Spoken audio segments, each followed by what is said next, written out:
Imagine, for a second, buying a house entirely in cash, right? Like just to secure a roof over your head. Yeah, a massive upfront investment. Right, a huge investment. You own it free and clear, and it's, doing this vital job of keeping you safe. But then you find out the bank has literally locked your doors, frozen your assets, and barred you from ever taking out like a home equity line of credit. Completely restricting your own value. Exactly. Your capital is doing this incredibly important job, but it is completely hopelessly trapped inside the bricks and mortar. I mean, you can't use that value for absolutely anything else. And for years, that was the exact reality of securing the decentralized web. It was. I mean, it's a brutally restrictive way to manage capital, if we're being honest.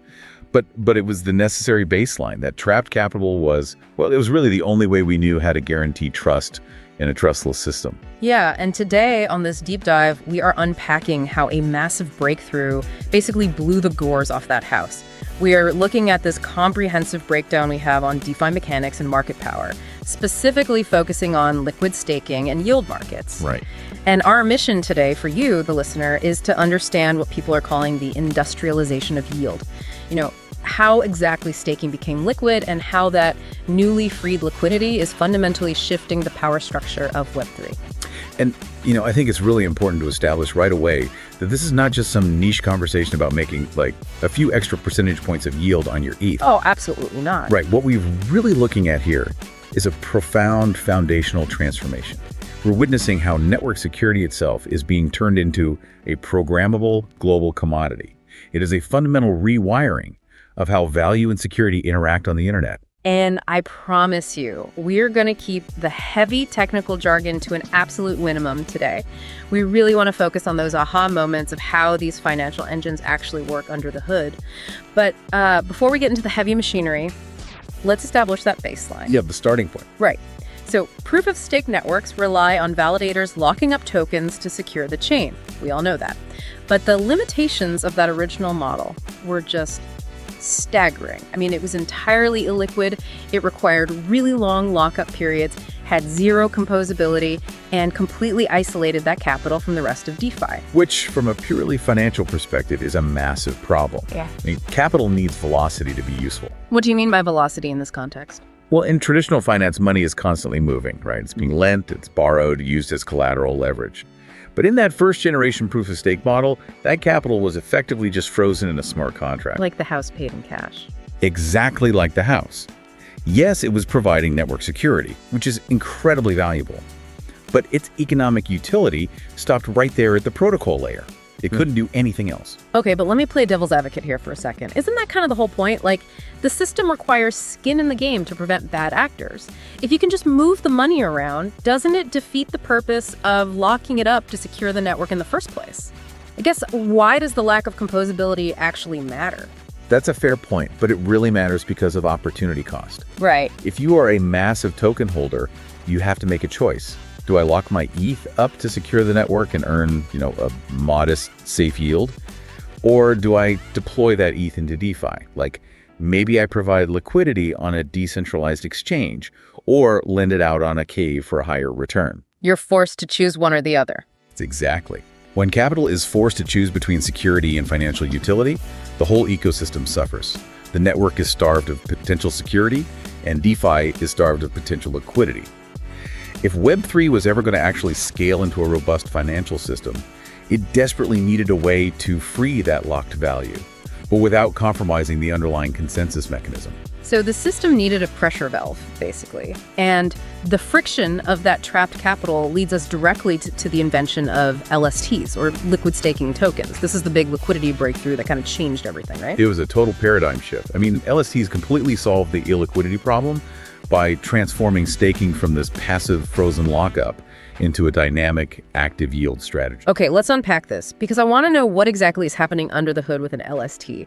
On the surface, I mean, it kind of sounds like magic. We're talking about protocols like Lido with Steth, Rocket Pool with ETH, Coinbase with CB. How are they doing this? The mechanics are actually brilliant in their simplicity. Think of an LST like a coat check ticket. When you drop off your winter coat at a fancy restaurant, you hand it over to the attendant, and it gets securely locked away in a closet. In return, you get a small numbered ticket. Right. Now, the coat is doing its job, right? It's being stored securely. But that little ticket represents your undeniable claim of ownership to it. In the context of DeFi, these tickets are liquid staking tokens. Ah, I see. So when you deposit your ETH into a protocol like Lido, Lido stakes it on the beacon chain to secure the network, but they instantly mint and give you stETH in return as your ticket. Wait, so your original ETH is doing the hard work of securing the blockchain, but you walk away with this liquid token that represents it. Exactly. And the benefits here are just huge. The sources point out 4 main ones. You still get your staking rewards, you have full liquidity to sell that claim anytime, you get DeFi composability, and you get collateral utility. Yeah, that last one is key. You can take that stETH, which is already earning a staking yield in the background, and walk right over to a lending protocol. You deposit it as collateral, and you take out a stablecoin loan against it. Wait, hold on. I need to challenge this because it sounds like we're just printing money out of thin air. You get the staking reward for securing the network. And ED, you get a liquid token you can use as collateral to take out a loan, which you can then use to earn more yield somewhere else. Isn't that essentially having your cake and eating it too? How is this not just creating massive systemic leverage? How does the peg hold? It's a great question, and it's vital to understand that an LST is not free money. It's a derivative. Okay. It is a financial instrument pricing the claim on the underlying ETH.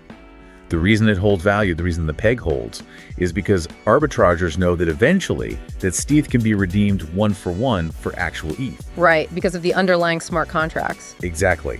The leverage comes from the fact that you are making the same underlying asset perform 2 totally different functions at once. It's serving as cryptographic collateral at the consensus layer and financial collateral at the application layer. So it's not double counting the money, it's just maximizing the utility of the asset. Yes.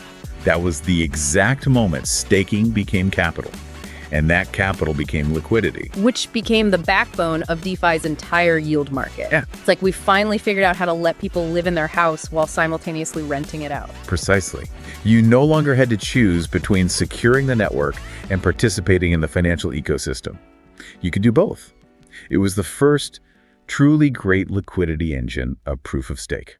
But, human ingenuity is relentless. Once innovators realized they could represent staked assets as liquid tokens, a new, much larger question started bubbling up. And this is where the source material gets wild. If this capital is now liquid and it's acting as a receipt for security on Ethereum, why can't it be used to secure other networks at the very same time? And that question opens the door to the next massive evolution in Web3, which is eigenlayer and the whole concept of restaking. Right. This is where we move from just simple yield generation into a fully modular security market. Let's break down the mechanics of this because it's pretty intense. Restaking is basically the process of using your already staked ETH to secure additional networks, right? Like bridges, oracles, or entirely new sidechains. Exactly. And just like we had LSTs for regular staking, we now have LRTs, liquid restaking tokens. So we're talking about assets like ETH, RZETH, and WETH. Right. And what's fascinating here is that this completely transforms how we think about bootstrapping network security.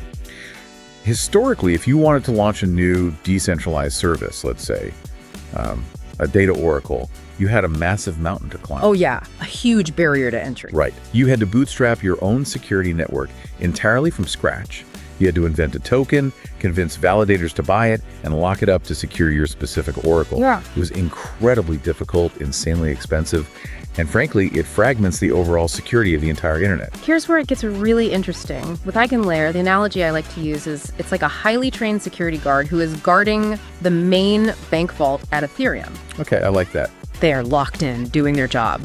But through this sophisticated network of cameras, sensors, and smart contracts, they are now simultaneously securing 5 other startup businesses on the exact same block. And they are getting paid by all of them. Yes. And the economic efficiency of that is just staggering. Those startup businesses don't have to hire their own dedicated security force from scratch anymore. They can just rent the services of that highly trained guard at the main vault.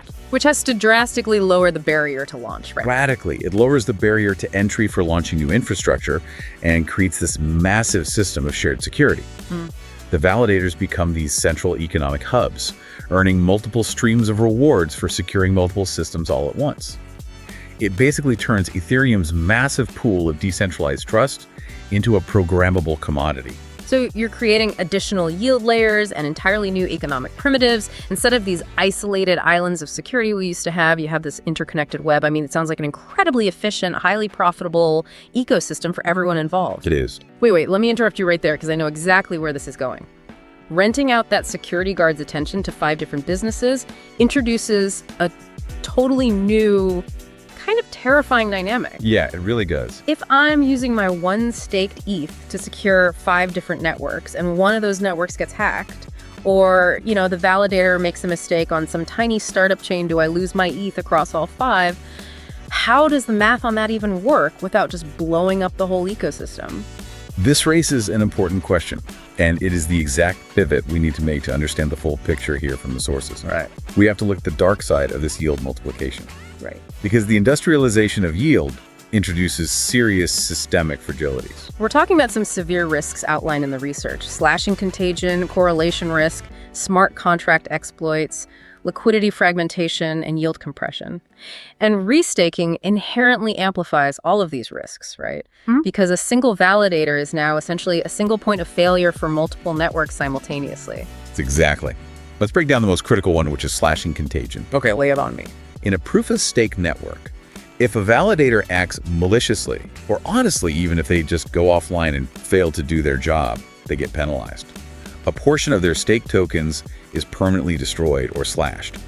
That is the underlying physics of how the system enforces good behavior. It's the ultimate financial penalty. You step out of line and your capital just goes up in smoke.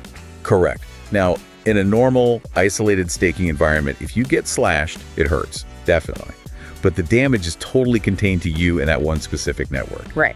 But in a restaking environment, your capital is essentially acting as collateral for multiple networks simultaneously. You've pointed your withdrawal credentials to EigenLayer, allowing these other networks to have a say in your slashing conditions. Wow. So if one of those startup networks fails, or if a smart contract just bugs out on a new bridge you happen to be securing, the slashing penalty can ripple backward to your base layer ETH. Exactly. It cascades through the interconnected networks because the exact same underlying asset is tied to multiple obligations. That is wild. If a validator gets slashed on a restaked protocol, they lose a portion of their underlying ETH, which means they suddenly have less collateral securing all the other protocols they were validating. That sounds like an absolute nightmare scenario. I mean, think about liquidity fragmentation like trying to fill 5 small swimming pools instead of one large one. Yeah. If a smart contract exploit happens on a tiny startup chain, the capital drains from one pool. That causes panicked investors to yank their funds from the others, leaving the whole ecosystem too shallow to actually function. If one failure can cascade through the whole system like that, aren't we just stacking dominoes? I mean, is this so-called industrialization actually just building a massive, fragile house of cards? That is a highly justified fear, and it's a classic correlation risk. When you link disparate systems together through shared economic security, you also inherently share their vulnerabilities. Right, they aren't isolated anymore. You're taking systems that used to be asynchronous and forcing them to be synchronous. A smart contract exploit in one obscure layer can indeed fragment liquidity or trigger a massive cascade of liquidations across the entire restaking ecosystem. Yield is powerful, but it must be respected. The more leverage and interconnectedness you introduce, well, the higher the systemic fragility. It really is the ultimate double-edged sword. We've built this beautiful, highly efficient financial engine. But if you push the RPMs too high without truly understanding the physics of the engine, the whole thing could just explode. Exactly. So looking at everything we've covered today, from the rigid bottleneck of traditional staking to the fluid liquidity of LSTs and the shared modular security of LRTs, where does this evolutionary leap actually end? Like, where is this all heading according to the sources? The next era of on-chain yield paints a really vivid picture. It's a world where yield is no longer just a financial product that you actively go out and buy into. It actually becomes the invisible underlying infrastructure of the internet itself. So what does this all mean for you, the listener? We are looking at a future built on basically 5 new pillars. The sources list them as multi-layer restaking, AI-optimized yield routing, institutional staking desks, cross-chain yield markets, and programmable yield derivatives. Yes, all of those are key. Okay, wait. Programmable yield derivatives. That sounds like something a Wall Street quant dreams about after, like a triple espresso. What does that actually mean for the ecosystem in plain English? It's actually a really elegant concept. It means separating the components of an asset. Okay. Imagine taking your staked ETH and literally splitting it into two entirely different tokens. One token represents the principal, just the actual ETH itself, but the other token represents just the future yield that ETH is expected to generate over the next year. Oh, wow. Yeah. You can now sell your future yield today for cash upfront to someone who wants to speculate on interest rates. It turns yield into a standalone, programmable Lego block that can be integrated into literally any application. That is mind-bending. You're effectively creating a decentralized futures market for network security. Yes. And when you combine that with cross-chain yield markets, you get this fluid ocean of capital that constantly flows to wherever it's most needed or wherever it's rewarded the highest. Exactly. And if we connect this to the bigger picture, we can map out the evolutionary leaks perfectly. First, liquid staking tokens, industrialized staking. They took frozen capital and made it fluid. Right. Next, liquid restaking tokens, industrialized security. They took that fluid capital and allowed it to secure multiple networks at once, turning security into a programmable commodity. Yeah. And moving forward, the concept of restaking itself will industrialize yield entirely. It will just be the humming engine beneath everything you do in Web3. I mean, you won't even have to think about it. When you interact with a decentralized app, the yield routing and security sharing will all just happen autonomously in the background. It is a remarkable progression. We have moved from a completely static, isolated system of locked capital to what is arguably one of the most dynamic, interconnected financial structures ever designed. So, to do a quick punchy wrap-up for you, LSTs unlocked liquidity by giving us a liquid claim on our staked assets. LRTs unlocked security by allowing us to rent that claim out to multiple networks. And together, restaking unlocked the ultimate yield engine of Web3, creating this deeply interconnected, albeit inherently riskier, financial ecosystem. It really is a delicate balance. Yeah. Maximizing utility while carefully managing all those systemic contagion risks we discussed. It really is. But before we sign off today, I want to leave you with a final thought to mull over on your own. We briefly touched on this idea of AI-optimized yield routing and autonomous infrastructure as kind of the next horizon. Let's really think about the implications of that for a second. Right now, validators and restakers are largely human-operated entities making these calculated decisions about risk and reward, right? Yeah. Humans analyzing which startup chains are actually safe to secure and which ones offer the best yield. Exactly. But if we are rapidly moving toward a future where artificial intelligence autonomously routes yield and shifts security across multiple chains at the literal speed of light just to chase the best returns, do human validators eventually become too slow to even participate? Like, could the ultimate decentralized, originally human-powered networks end up entirely operated by artificial intelligence algorithms chasing the perfect yield, leaving human decision-making completely in the dust? I mean, when capital velocity reaches the speed of light, human reaction time becomes the ultimate bottleneck. Keep that in the back of your mind as you watch this ecosystem grow. Stay curious, stay informed, and always keep questioning the systems being built around you.